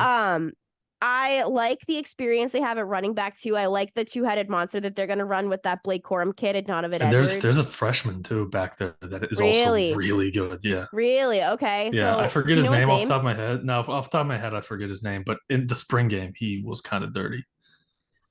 The only thing I'll say here is that I think obviously their biggest opponents are finishing at Ohio State is going to decide probably so much in the college football playoff. Like that is going to be like the game of the year. Like truly, that's going to be the game of the year. Absolutely. But I think that they could win that game because it's at home. But I will say, I don't give a fuck about Purdue, but Purdue does get sneaky at times, and they play them at a point in the season where I think that Purdue might get a little frisky and just be like, fuck it. Purdue, I don't have being that upset team this year because they lost their coach to Louisville. They're in kind of a transitionary period. But that's why I like them. Maryland is the one that I think is the one to watch for this year. I have no faith in them. I think I love Mike Locksley. I think he's a great head coach. What he's done with like basically nothing in the Big Ten, because he is like a bottom feeder. Maryland's a bottom feeder to the Big Ten. He's put together a really good team with very little. Tulia Tagovailoa, really good. He's one of the best quarterbacks in the Big Ten, I think, especially since we don't know what's going on with Ohio State's quarterback situation, really. That's why I'm kind of lower on Ohio State, is because we don't really have a known commodity at quarterback. They could be really good, but I don't know that I trust them enough. Penn State, I'm really high on this year. Really? I think Penn State could legitimately win the Big Ten and sneak into the playoffs. But it wouldn't shock me if we're in December and it looks like all 3 of those teams are going 11-1 and there's conversations of a 3 Big Ten playoff. Yeah. I don't know how it would work, but it would not shock me if there were conversations about that come December. My question for you is, how heavy is the pressure on Harbaugh? Like, do you think that it's like, what do you think is far enough to not get fired? Oh, he's not getting fired. You don't think? I mean, if he loses, like, if he goes under 500, sure, but he's not going under 500. I think his floor is 9 wins, and you're not getting fired for winning 9 wins. I think that he has to at least win. He has to win a playoff. If he makes the playoff, they're not firing somebody for making the playoff. That's ridiculous. That's like saying they're going to fire Ryan Day for losing one game to Ohio State. That's the thing, though. I think that the pressure is so high. He's been there for so long, and I think there's more of a chance that he steps away. This is the easiest path he's ever gonna have. True, yeah. This is as good as it's gonna get. People love to prop college football up as this like postseason or bust sport. It's not. At its core, people behind the scenes, it's a regular season sport. At least right now, before the playoff expands, it's a successful season if he makes the playoffs. He's not getting fired if we make the playoffs. That's kind of, I think that's a ridiculous assumption, but I don't know. We love hot takes here. Speaking of, you have Texas in your college football playoff. I have them as a sleeper. Yes, I'm kind of all in on Texas this year to an extent. I don't think they make the playoffs. I don't really think they have the experience factor, but they're one of the deepest teams. They have the shock value. And they're just one of the deepest teams in college football too. They have 3 quarterbacks who could legitimately lead the team to the playoffs. Quinn Ewers is great. The kid Malik Murphy behind him, he looks amazing. And then they got Arch Manning too behind them. Yeah, I know they have Arch. Did you know that Arch? I don't know if I said this on the show last week or if I said it to someone like IRL, but he's expected to make more money on NIL than Joe Burrow is out of his NFL contract this year. I mentioned this to Haley last week. It's ridiculous, the valuation on that kid. And he hasn't even played a game yet. Yeah. NIL is so wild, dude. Yeah. It's crazy. I like Texas because I'm a Quinn Ewers truther. I think they played really well in big games last week. We were all together when they played Bama in DC, and that game was fucking insane, and they should have won that game, and they got fucked out of it. I think that if they play them again in week 2 this year, I think that if they can win that game. At Alabama. It's going to be a lot harder at Alabama, but I think they legitimately can win that game, and I think I will be betting they will, depending on the spread, depending on how all that. But they, I think, are fully back this year. Their defense is good for the first time. We've never seen like a good defense Texas. That was in my notes too. I love Byron Murphy. I think that he is going to be a huge factor in the NFL eventually. I also love their receivers, that Xavier Worthy kid and Jonte Cook. Worthy. Yeah. Jonte Cook's great too. Xavier Worthy, low-key kind of a Heisman sleeper. If I like agree. a long shot, very long shot, because it's kind of a quarterback award at this point. But he's dirty. Yeah, they also returned a lot of their players, and there's experience at all phases of the ball, and it's just like I think that they're a huge sleeper. I think Texas football is back. I hate that they're going to be in the SEC because they're not in the Southeast, but like I'm all in on Texas football being back. Yeah, Sark has turned that program around. I think next year's team is going to be better than this team, though. Oh, 100%. I think they've just showed up to the party early this year. Well, they weren't supposed to be really good until 2024. And they just kind of happened to stumble upon a really good team this year too. Next year is like his first full year of like his own recruits though. Yeah. And that's why I think that next year's team is like gonna be really good. But this year they just happen to also be really good. 100%. They're on the up and up. But I think that they're gonna be really good. I'm just going to throw my one comment. I have Alabama in my CFP, not because I think they're a good team. I expect them to regress a ton, but I'm just not going to leave them out because I think that Nick Saban could lose every game in the college football playoff. Fair. Would be like, yes. Yeah. So that's just, Alabama is going to be incredible. I think they're going to be really good this year. I wouldn't shock me if they have 2 regular season losses, 2 or even 3, but they're going to revert to a style of play that we haven't seen in a few. They're going to play murder ball this year. They're going to run the ball down your throat. Yeah. They've got another three-headed monster at running back, and I think another one of the best running offensive line groups in the country. It's just SEC football. Like that is like the depth of what the SEC is tough this year, I think. But that's it always is. But like they're going back to that like true like back when like the NFL would really run the ball, like that original back when they style. don't really care what their quarterback's doing. Yeah, He's just there to hand the ball off. But that's also Jalen Milroe can run the ball. He's who I assume is going to be their starter.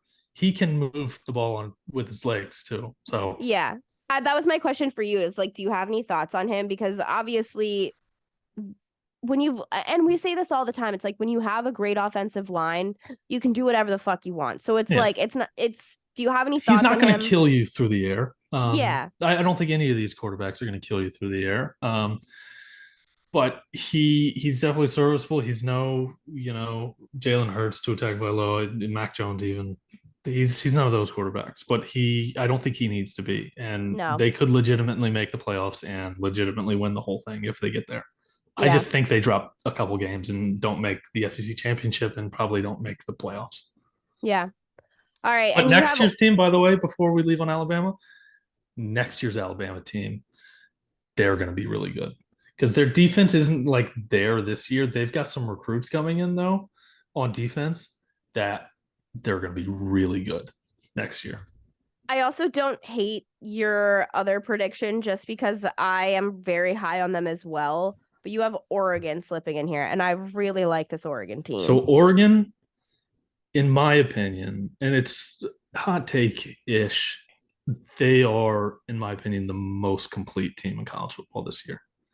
I love Bo Nix. Feel how you want about Bo Nix. I know you had some rough experiences with him back at Auburn. I think year over year, he has done nothing but improve. Agree, 100%. I want him to do well. I think the offensive system in Oregon fits him a lot better than it did at Auburn. I think the high point of that Oregon team, they are basically elite on the trenches each side of the ball. Really good offensive line, incredibly good defensive line. Dan Lanning is a really good coach, a really good team builder. I think this is the year that Oregon kind of sneaks into the playoffs and kind of wins the whole thing. But it could also be ruined because I think the Pac-12 is tough this year. They might cannibalize themselves a little bit. I disagree with that take just because their strength of schedule might be tougher and as far as like traditional sense of their conference, but I don't think it's good enough to the offenses in that conference are electric this year. And I think they are going to come out on top because they have the best defense of all of them. I also said this last year, but I just can't get over how much Bo Nix looks like fucking Peter Pan in the Oregon uniform. He does kind of look like Peter Pan. He looks the green Oregon doesn't too. Yeah, his legs are so skinny. He literally looks like he's prancing around out there in a unitard. Him much justice, and his short blonde hair doesn't help either. He looks like fucking Peter Pan. He's very Peter Panish. Haley's looking up Bo Nix right now. I can tell. Yeah. Agree or disagree? Yeah, 100%. He's Peter Pan. Very Peter Pan looking ass. He is very Peter Pan. All right. Any other comments, questions, concerns on that segment before I hand it over to Haley? I do have some sleepers I'll give to you. Or did you pick a Heisman? That's Haley's segment. No, I did. Oh, yeah. No, I did pick Heisman. I have Caleb Williams and my sleeper to watch is Quinn Ewers. Okay. Yeah, that's fair. I don't think it's going to be Caleb Williams because for whatever reason, the committee, whoever's voting on them, very against back-to-back Heismans for whatever reason. Even if they deserve it, they just have been opposed to giving it to them. So I'm giving it to Bo Nix. I think he has a really good year. Also betting on Carson Beck and DJ Uiagalelei from Oregon State. I want him to have a resurgence so bad because kind of like how Michael Penix went to Washington and has kind of inserted himself into Heisman conversations. I kind of think DJ Uiagalelei might have a similar resurgence of his career. Haley has a Heisman. I went with Jaden Daniels strictly on vibes because Again, I don't know much to anything about really SEC football, but I know LSU crushed it in the women's NCAA championship Oh, there you last go. year. Maybe they're going to keep some trophy momentum going and give it to Jaden Daniels rather. And I also think he's just iconic looking character. Hell That's great. yeah. Yeah. I love him. I kind of think they might take a step back, LSU. I think they had a I really do good year too. one Overrated. with Brian Kelly's first year. I think they get a little bit tougher to schedule this year, but who knows? I think they're going to be really good. I love that defense. Harold Perkins is incredibly good at the game of football. I think that LSU is going to be fine. I just think that they're overhyped right now. No, I think they'll be at the top of the SEC, but like I don't know if that'll be enough to get in the championship game again. My SEC, before we move on, my SEC sleeper is Ole Miss. Wow. Yeah, it's always Fair. tough to sleep on Lane Kiffin. He's got such a good offense. No, I'm so for real. I think that they could even beat Alabama in the SEC. I'm so fucking serious. I think it's Georgia, Ole Miss, Alabama. Jesus, I love it. that's crazy. Yeah.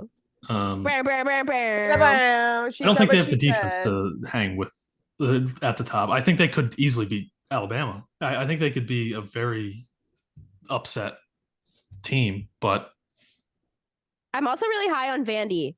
I think I have in my notes somewhere that I like whatever their over is. I mentioned months ago that I was taking the Vandy Vandy's win gonna total slap. over. I will don't- say, Vandy, the construction situation is embarrassing. If you It's guys haven't embarrassing. seen that, I don't know. They're It's both bad. both end zones are under construction, and it just looks like a construction Disaster. site. It looks like they're playing at a construction site, It's- and they are playing. Do you think at an we'll open get some six construction site. Ellies? In Vandy? No, Mm. because No. they will win 3 games. Tyler's not big on Nah. Vandy. You No, heard it I am first. big on Vandy. I think they go I'm high on team total Vandy. over. I think they probably win this weekend. All right, Haley.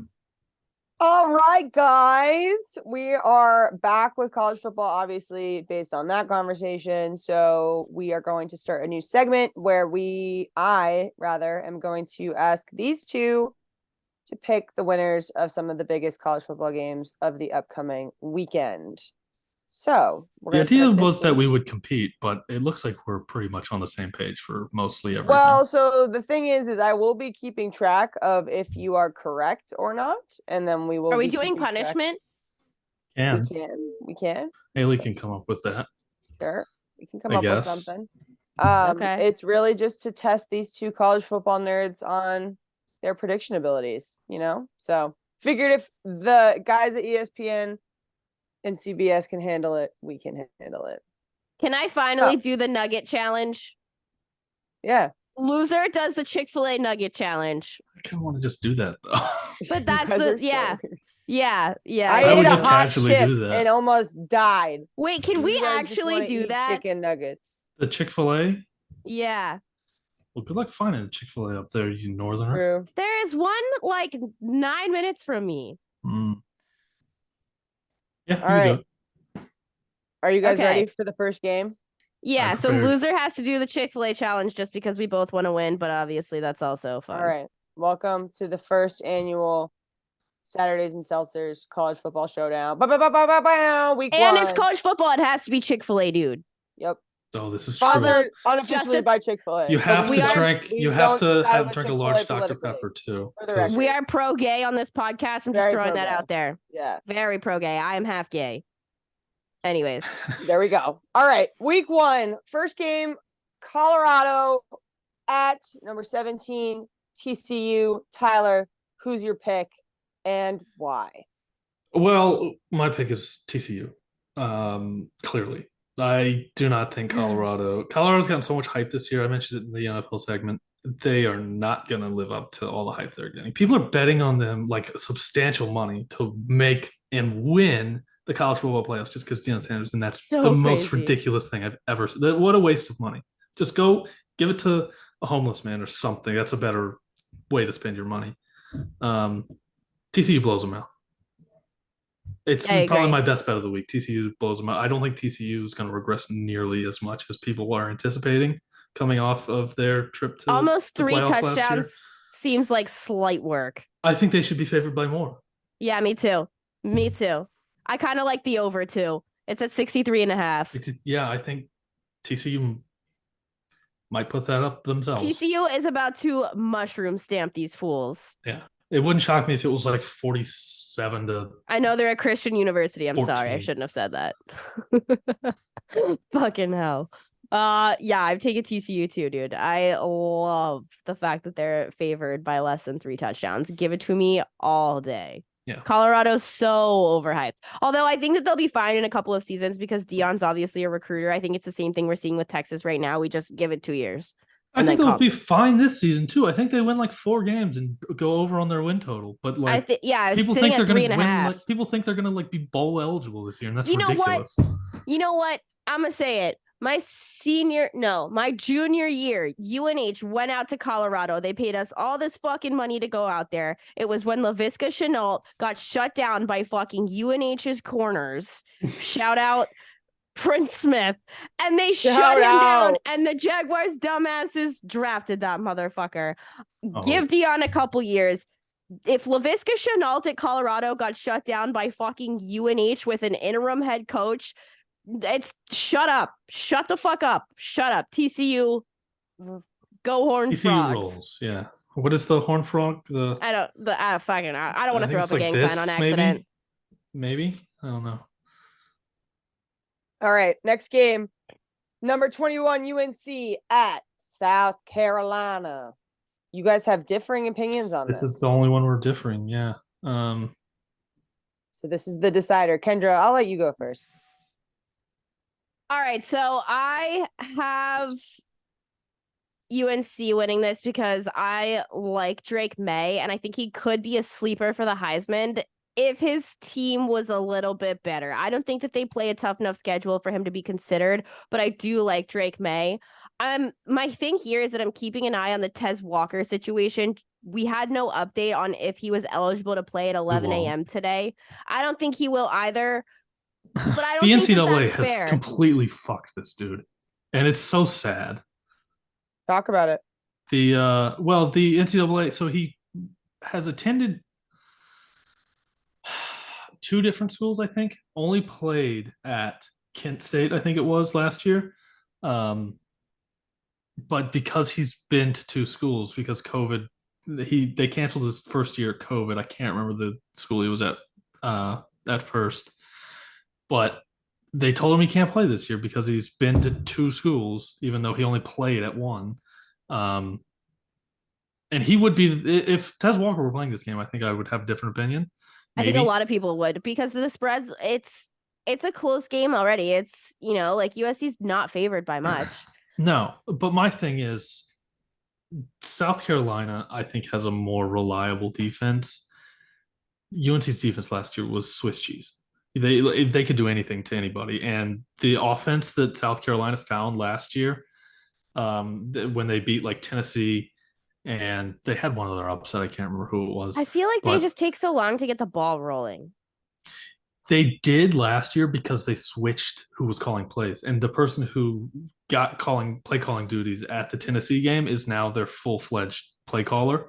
So I think it's not going to take as long to get going this year. And I just think South Carolina's, I think they're a little bit underrated at the start of the season anyway. I don't think they're like a contender or anything. I think they're due for a couple upsets though. I think it's just the fact that the SEC East is so much easier to play through. I guess, yeah. But I just think that offense is just going to be too much for UNC's defense because UNC's defense is so porous. At least we have something different here. I don't know. I don't know. I'm rocking with the hope that the NCAA will do something right for once and let this fucking kid play football. It would be great if they would, but you can't expect the NCAA. Should I tweet them right now? Thing. Yeah, for the sake of the show, please let him play. At NCAA. All right, moving on. Wait, let me Google and see if there's any news on him really quick. 3 hours ago. Nothing yet. Tough. Yeah, and I'm sure my Slack for work would have been blown up if For sure. he were active. But Not the Slack. the Slack, the 247 Slack. All right, Tyler, I'll have you go first on this one while Kendra does that. I'm done. Number 5, LSU at number 8, FSU. I'm going to say this is probably going to be the biggest game of the weekend, just based on based the on hype around rankings, it, right? Based on rankings, it's definitely the biggest But game it of the weekend. looks like even after our previous discussion, you guys are on the same page with this one. So what are you thinking? It's definitely a coin flip. I can see this game going either way. Really? You have to pick one. I have a little bit more faith in LSU. Final I think answer? their talent is just better than FSU's, personally. Okay. I think FSU's going to be really good and have a really good season. I think they could easily beat Clemson in a couple of weeks. I just think just something about me. I just don't think they win both of them. If they lose this game, I think they beat Clemson. If they win this game, I think they lose to Clemson. I'm taking LSU because it's a neutral site. FSU won last year. I don't think they go back to back. I like Jaden Daniels and Jordan Travis. And I think this game's going to come down to whoever can create more pass rush. I think that's going to be the determining factor for me here. I'm rocking with LSU just because I don't think that they're going to repeat wins, and it's at a neutral site at the end. Yeah. No, All I agree. Good shit, guys. Last one. Number 9, Clemson, coached by Tyler's favorite coach in the NCAA, Don't do this. at Duke in North Carolina. On Monday game. On a It's gonna be Monday a little chaotic. night. Monday games night, usually 8 bring p.m. some chaotic Kendra, energy. you have thoughts. I have Clemson because I don't think Duke's offense can outwork Clemson's defense. I think Clemson's defense is going to be fucking insane this year. That's all I have to say. I agree, but for different reasons. I think Clemson's offense is going to be the shining star of this team. Garrett, they got the offensive coordinator from TCU last year, Garrett Riley, the brother of Lincoln. Shout out Lincoln. And if Clemson Not has that like Lincoln. if Clemson has a really good season this year offensively, he will probably be an offensive or a head coach next year. I'm that high on him, and I'm a Cade Klubnik guy too. He's kind of relatively unproven, but I think he's going to be really good. I think Duke's offense is good this year. I really like Riley Leonard.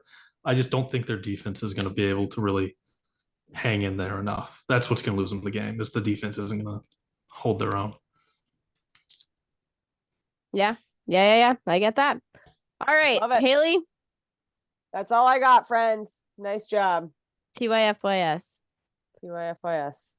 All right, it's keep you our favorite updated. segment. It is time for F1, bitches. It's Monza week. La-di-da. Where's Monza? Italy, outside Milan. Italia. It's the Ferrari home race, Tyler, and Alfa Romeo and Alfa Hey, I'm an Audi guy, so you are an Audi guy. Shout out Carlos. I don't Shout out think Carlos. I've ever dreaded a weekend more in my life. Yeah, I think it's Haley. I'm not gonna.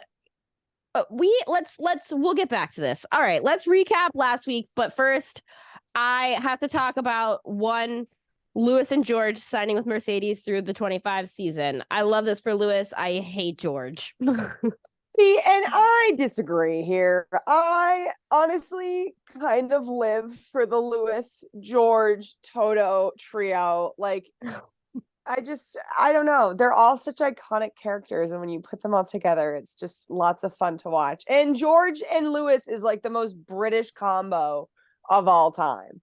And it's a British team. Not really. The way that Toto says George kills me. Here's the thing. I don't know why you're that surprised. Are you surprised or you're just like, whatever? No, it's awesome. Yeah, because I am not surprised in the slightest, because we've talked about on the show that Toto is George's absolute boy. Like, he loves George. So I'm happy to see them both stay on. I just hope that they can get the car to the level that will let them perform. You mean that doesn't dolphin? That's exactly okay. Also, my mom is in love with Yuki. I told her to pick a driver. This was not prompted. And she just goes, Yuki is very handsome. I love Yuki. He's so adorable. I didn't tell her I did tell her that he was 5'5", and she didn't care. Iconic. She stands a short king. So yeah, my mom's all in on the Yuki train. What was your give me your HLH of last week, but in a who you think who outperformed, who underperformed, and who was Dude, your this race, I've had nightmares about this race for like the last week now because I think it was actually as if my worst nightmare came to life. I in thought it front was of such my a eyes. fun race. It And was I knew so you were going to fun. say that because of course it was. You had so much fun. Me and Abby wanted to die because Ferrari just literally pooped their pants and forgot how to be a team. Listen, to answer the question before I go off on a tangent, hero, as much as I hate to say it, is going to be Fernando Alonso. I don't like the guy a lot. I don't find him to be a very likable character. That guy can fucking race an F1 I love car. him. Oh my God. And the big, huge thing from this past weekend was weather, obviously. It meant nothing to Alonso. He had a great race. And he continues to impress me as much as I want to hate him and count him out. He's definitely a hero for sure, or a high performer. Low is going to obviously be Ferrari. Charles had a really tough race. Awful car performance. Another terrible pit stop. I'm not even going to call it like a pit stop. I'm going to call it like an attempt. That was crazy. At one. And they kept my man out there forever before retiring the car. Abby kept texting in our group chat and was like, retire the car. He got passed by Lawson in his F1 debut. I literally got up and walked out of the room. I was like, this is so embarrassing. I can't even watch this. And then they finally retired him. So that was probably my low for sure.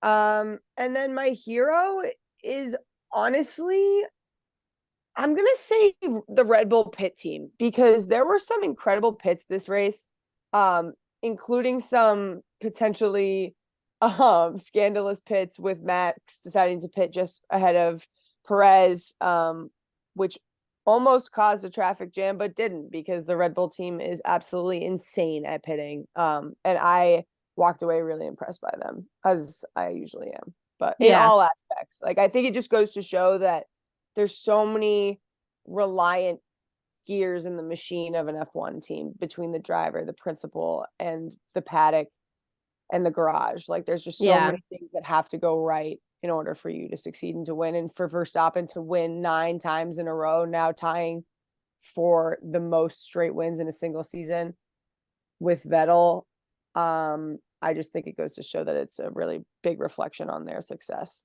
Yeah. My high was that I think that Liam Lawson had a really good weekend. I love when a rookie performs really well. Him overtaking Max, I think that was the only time someone's done that all season, which is super impressive, even if it didn't last very long. Like, that's a notch in the belt. My low was Logie Sarge. He had such a good weekend, and it wasn't even his fault that he crashed coming out. That being said, like, he's got to stop crashing the car. I know that this wasn't his fault, but like, damn. My other low was that I feel like the stewards are out to get Yuki. Yeah, that's fair. That's a fair takeaway. My hero was Alex Albon, dude. Just Williams as a whole had a really good weekend, even despite like the Logan Sargent incident. He got so much out of his tires. Like, he kept the pace up in the Williams. Definitely, I think that he's one of the most underrated drivers right now. Like, he is pushing that car. I know the Williams has made improvements. Obviously, Logan Sargent's like coming into it as well. But Alex Albon impressed the fuck out of me last weekend. And so did the Liam Lawson kid. Like, it's as much as everyone loves Daniel Ricciardo and he sells tickets and whatever, he puts asses in seats, I'm starting to wonder if he just is having this unfortunate fall from grace. Yeah, no, it does seem it's unfortunate. It's a really unfortunate circumstance, and it is kind of, it's almost cringy in an aspect, right? Like, he gets bumped down to 3rd seat, and then he gets moved to AlphaTauri, and then he breaks his hand. It's just like, it's all not a good look when it should be all, all the hype around it is telling us that he was going to come back and be this amazing driver. And now it's just really, it's almost like he keeps getting hit with this. It's just like, not even that for me. Like, even the races that he was in, you're going to tell me this rookie's going to come in here and get more out of the car than you were able to in 3 races? Yeah. In his 100%. first F1 race? Like, Not a good look. I'm for sorry. sure. I love Daniel Ricciardo. I am a Daniel Ricciardo diehard, but you could not let a rookie come in there and get more out of that car in 1 race than you were able to in a few weeks. I'm sorry. You just can't. Yeah, no, 100%. I think that's a really good takeaway. As much as I love him and fans love him and he puts asses in seats, it's just it would be if Doug Peterson's kid made the 53-man roster for me. Yeah. Sorry. Like, I get that he sells tickets and everybody wants to watch Daniel Ricciardo race at the Circuit of the Americas and in Vegas, but I don't know. I don't know. It's food for thought for sure. Definitely. All right, so it's Ferrari weekend. What are your predictions, takeaways, thoughts for this weekend? My first thoughts are the Ferrari Monza throwback uniforms are trash. I hate them. Trash. I hate them. And I also hate them. It's giving me bad vibes going into the weekend. And yes. But you know what? I'm going to be realistic this week because last week I came on the pod and I put Charles at P1 and then he had this weekend. So I'm not going to take responsibility for that. I'm going to say my hope is that Ferrari finishes the race. I hope Charles finishes the race and I hope he gets points. And that's it. Okay. Are you proud of me? I have Carlos on my podium. Yeah, that's fine. I appreciate that because it is a Ferrari point nonetheless, but I'm currently out on Charles I'm out on Carlos right now. But maybe I'll get back in. I don't know. But yes, I appreciate that. My podium, I have Max, Lewis, and Lando. Absolutely, totally random. But I really hope that in this last week, Mercedes can figure out whatever communication issues are going on. I have George. Yeah. So I think I think either one of them can get it out of the car. And I'm just a Lando diehard, so I'd like to see him podium again. That would make me happy. I would also like to see him podium again, but I think that McLaren's going through something at the moment. So I have Max, Carlos, and George on my podium. I think that's a good podium. So those are my predictions for this weekend. I want to see a good race. My question for you is, do you believe in the Monza curse? Yeah, I do. I'm a big curse advocate. I'm not superstitious, but I am a little stitious. Listen, I just hope that it's not a Ferrari issue this weekend. That's literally and I'm sorry to like any other team, but I hope it's any other team. But Ferrari this weekend.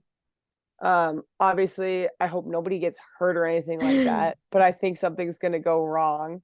I just saw your tweet of the week. Yeah, my tweet of the week. We'll go into it. So we're in Monza for Italy. And Tyler, if you could in post just throw up this image or one of them. There's many. Oh my god. They are treating Charles as they should. I want that poster for my wall. And they have edited him as the Pope and Jesus, and various other religious figures. And that leads me into a story I wanted to tell after our draft. We ain't fucking if the Charles Leclerc poster ain't on the wall. We talked about getting sick on flights. And when I flew to Italy for the first time a couple years ago, I took melatonin for the first time and I took way too much melatonin and I got really sick on my flight to Italy. I got all disoriented. I was in and out of the bathroom. We finally landed and I was still getting sick in the airport bathroom. And I came out and I asked my mom why there were so many nuns and priests everywhere. And she was like, because we're in the Vatican, you fucking idiot. I was like, why I didn't realize like no normal people lived there. No, like normal people live there. But I thought there weren't any normal people. Yeah. In the city. It was just like in Vatican City, it's people that work for the church and in the church. It's only like a couple hundred people. But anyway, yeah. So that was my tweet of the week. Kendra, what you got? I'm going with only one thing that I have written down just because I don't feel like dealing with the other. What the fuck is Matthew Judon on? Matthew Judon. That was crazy. I don't know how I saw this, but I saw this and it was wild. If you didn't see that Matthew Judon from the Patriots tweeted the other day, basically blaming Ariana Grande for Mac Miller's death, you have to live under a rock because Tyler saw it. And I just want to say, first of all, that's so out of pocket. Second of all, how are you going to blame someone's significant other for their overdose? And third of all, just why?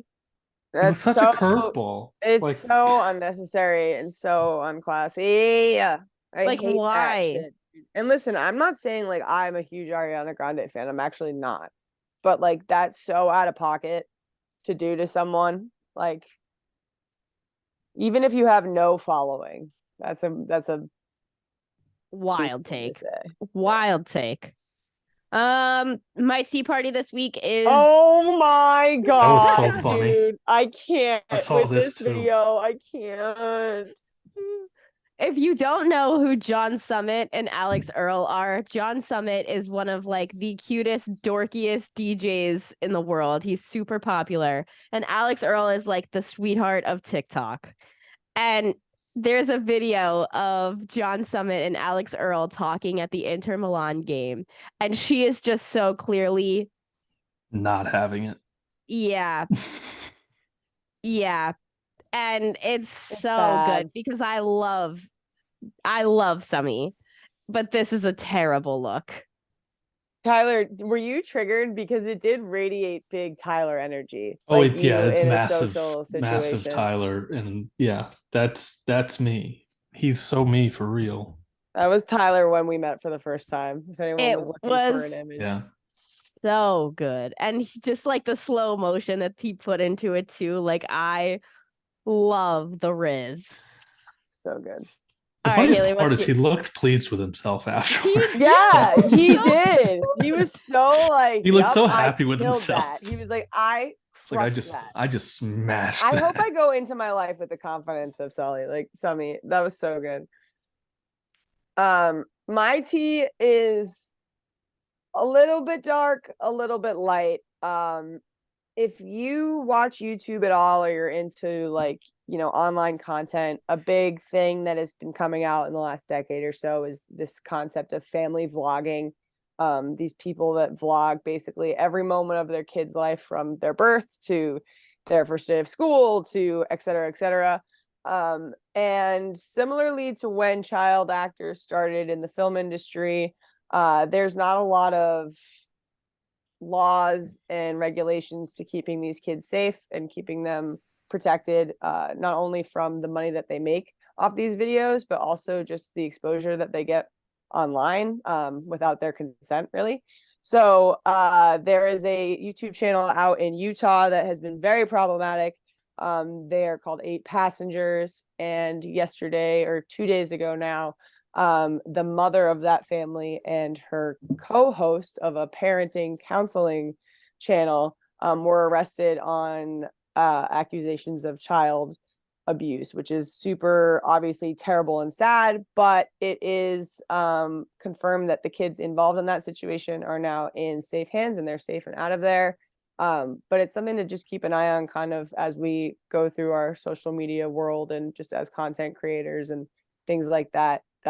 Definitely not a good look for the whole family vlogging space. I'm really against that whole thing, to be honest. Me too. I'm super against Family it. vlogging is so cringy. It's really toxic and it's really popular. It's Like if you're detrimental listening as to fuck this, to your kids too. if you're listening to this and you're like, this is stupid, like why are they bringing this up? Like you would think that like no one would watch this kind of stuff, but there are millions of viewers on these channels and a And lot they're of kids probably watch all it too. yeah. It's So. and you never know who's watching your channel, dude. Like you just don't. Yeah. Good takeaway, Haley. Any other thoughts before we get into Tyler's segment? Nope. All right, so if you are new here, this is Tyler's segment of the show where we read him his horoscope and tell him what the moon is doing to him today. Still not happy with the moon. That it wasn't Moon actually is blue. not in a great space, as we discussed earlier. Kendra can probably give you more insight to it than I am, but Tyler, your horoscope today says that we share an agenda and that Oh. we should ask each other for advice on our revenge plots. wow, I love Wow, that that's energy. dramatic. I love that. Is that because the moon's blue? Yeah. Yeah, it's because Probably. it's an intense full moon. It's an angry one. Angry moon. Angry boy. It says when your needs aren't met, you become a wild animal trapped in a love zoo. Ooh, Jesus. that's a good one. It says you feel like never-ending drama right now. Wow. There's a lot of drama going on. It wants me to ask how you're reacting to jealousy at the moment. Oh no, I'm not a huge jealous guy. Okay. Swag. Swag. T. Shout out to Also Moon. Haley, it says water moons like you and Haley D love hair braiding, quiet drives in the countryside, curling your toes under your leg, and long distance trips. Those What are is a water moon? There's no water That on the kind of moon. makes us sound like we're dating, and I kind of live. because Tyler's the third wheel on this show. I duh. know. That was What is a a water very moon? Nobody's romantic gonna explain what a horoscope. water moon is. Different signs have different meanings. So like, and water signs are like Pisces. Haley and I have. She has a Pisces moon. I have a Scorpio moon. Those are water signs. Cancer is the other water sign. So we have a water moon. You're an Aries sun, right? No, Am are you I a Gemini? fire? No, Are he's you an a Gemini? Aries. You're an Aries. Aries. Yeah, so you're a fire sign. Is there? Am I? Could I be the avatar? Sure, go for it. Nice. The master of all four elements. Water, But fire, Haley and fire. I do like all of those things, except I don't get the I toe would curling be thing. in the No, Fire that's Nation. weird. I don't like that one at all. I kind of do. I think I'm not gonna say that out loud. Never mind. You know what I was gonna say. Does anybody have closing? No, a long episode. I apologize. We won't go So Zevi long. into college football next week. Yeah. My closing thought is I just want to say my thoughts and prayers are with the families of the victims of the Jacksonville shooting. I am so disgusted with I'm sick to my stomach. Like I can't even talk about I can't. But my thoughts and prayers are with you guys. I know Haley wants to echo that point. But we love you guys. Keep on sipping. We'll see you next week. Take care of yourselves. Love you guys. Love you guys. Have a good week.